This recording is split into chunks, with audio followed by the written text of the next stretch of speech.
Bir yanım fesli bir yanım tutmaz. Şu kocaman ömrüm yel gibi geçti aman aman aman aman aman ay.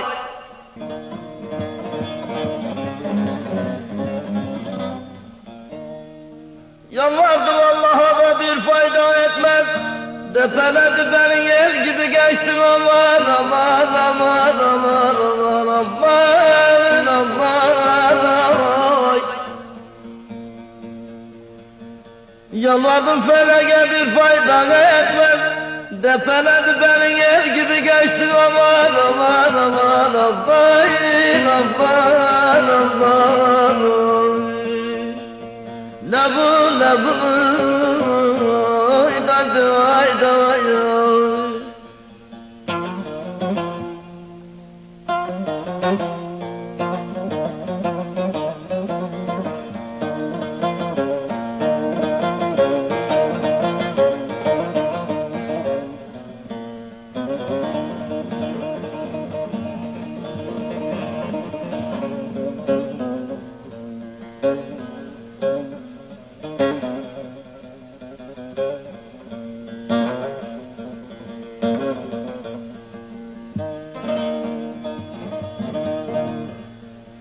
Kıraç tarlalardan ekin ekildi.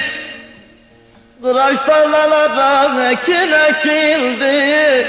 Dünkü dikilen fidan da aman aman aman aman bugün söküldü.